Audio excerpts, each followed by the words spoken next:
What's in the box? It's the pieces put together. One piece at a time. The jigsaw is being solved. One hand places one piece. Another hand places another piece. But never has a final hand placed a final piece. The more people there are trying to do a jigsaw puzzle, the more controversy there is on whether that piece does actually go there. But the jigsaw has gotten so big now that it's hard not to slip up. At the same time, it's hard to find that missing piece, the jigsaw piece that will complete it. To this puzzle, there are 6 groups. There are red herrings. There are choices to make that will affect everything else in the puzzle. There are right and wrong answers. But at the same time, multiple opinions.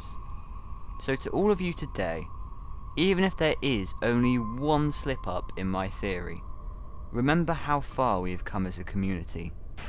It has been 4 years, and we have solved the majority of the puzzle.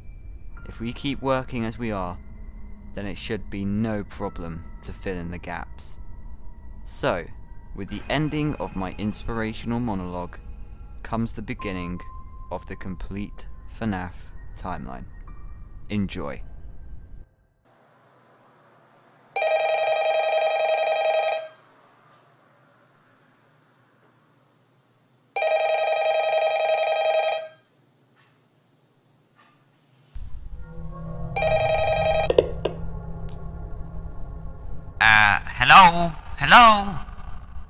Hello and welcome to the timeline. Before we begin, it's important to note that Five Nights at Freddy's is not entirely about the pizzerias, the circuses and the establishments, but rather about relationships and horrible, gory events. There are 2 main families in the story who I will be referencing in the timeline. However, some of their names come from the 2 novels, which are not entirely canon to the games, as they could happen in an alternate universe. So let me remind you, there are a lot of spoilers in this video about both of the games and partly the books, so proceed with caution if you haven't already played the game. I'll give you 3 seconds. And if you are waiting for me to proceed, then why don't you smash that like button and subscribe so that you aren't wasting any time. Okay, I'm back. Assuming that you have just played through the hours upon hours of the 6 FNAF games, FNAF World, FNAF fan games, looked at the Reddit posts, looked at Scott's Steam post, read the 2 novels, read the 2 guides, watched the other theories on my channel, watched all of the MatPats theories, and finally bought the Enid plushie. Oh god, that is horrible. Now I shall proceed. Now let's introduce some people to the story. Firstly, I will introduce the members of the Afton family. We have Mr. Afton, aka William Afton, Mrs. Afton, who currently hasn't been assigned a name. Then there is their children. The eldest is Michael Afton, then there is Elizabeth Afton, their only daughter. From now on I will be calling William's wife Mrs. Afton, even though I won't be talking about her too much. Aside from the Aftons, we also have the other family with no name, surname. This comprises of Henry, the same sort of age as William, Henry's wife Charlie, their daughter, and Sammy, their son.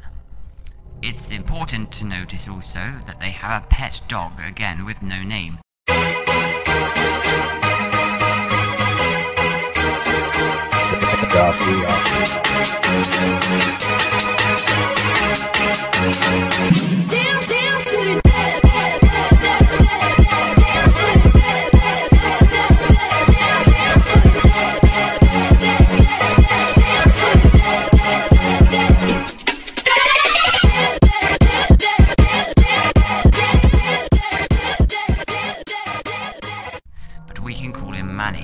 You'll see why later. Moving on to the animatronics. The main crew are Freddy, Bonnie, Chica and Foxy, and then they have different variants. There's the withered versions, the toy versions, the funtime versions, the Voxstar versions, and probably many others. Alongside them, there are other animatronics. There are the Springlock suits of Fredbear and Spring Bonnie, who double up as both suits and animatronics. There is the Puppet, Balloon Boy, Circus Baby, Ballora, Biddy Babs, Mini Renas, Ennard, Molten Freddy, Scrap Baby, Lefty, and Mangle. Whew, that is a lot. And that isn't even it. There is even more. There are loads of hallucinations like the Nightmare animatronics, Nightmare himself, the Shadow animatronics, and Golden Freddy. That is pretty much it. There are more irrelevant ones like Yendo, but they are irrelevant. Other names you should know about. The Night Guards in FNAF 1 and 2 are called Mike Schmidt, Jeremy Fitzgerald, and Fritz Smith. In the secret FNAF 6 ending, there are gravestones with the names Gabriel, Jeremy, Susie, and Fritz, as well as 2 other visible gravestones with no visible names. There are also different locations. There is Fredbear's Family Diner, Freddy Fazbear's Pizza, Fazbear Fright, Circus Baby's Pizza World, Circus Baby's Rentals and Entertainment, and William's House.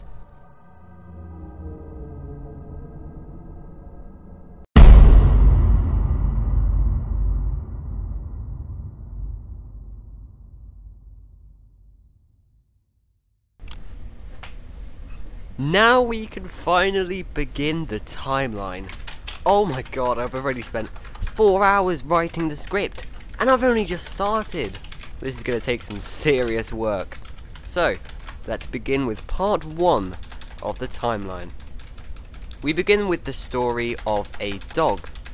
Yes, a dog. Manny.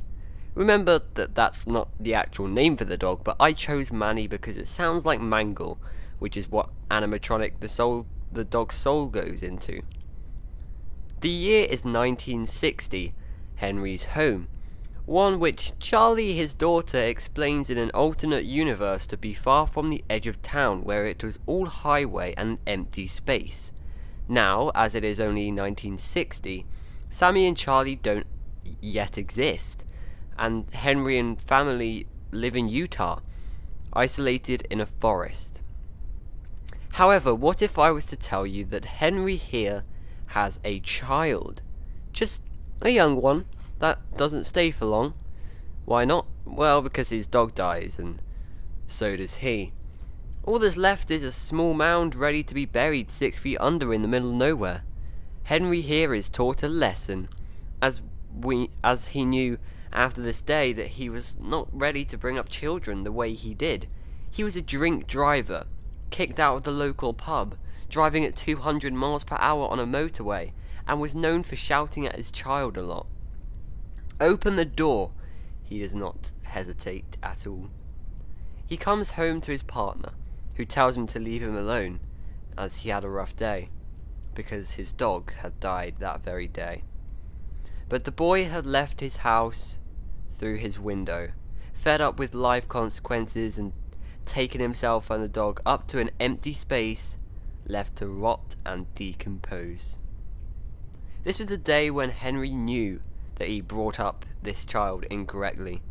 When he came over to the bodies lying there, when he knew that there was nothing else he could do to save them.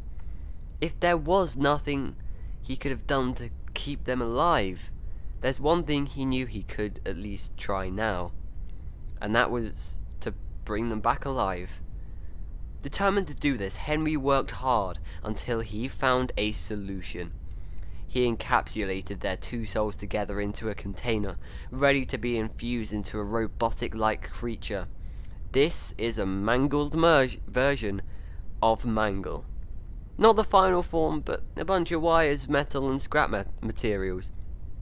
With the death of Manny and his dad, comes the birth of a Mangle, a large piece to the puzzle that has just been solved.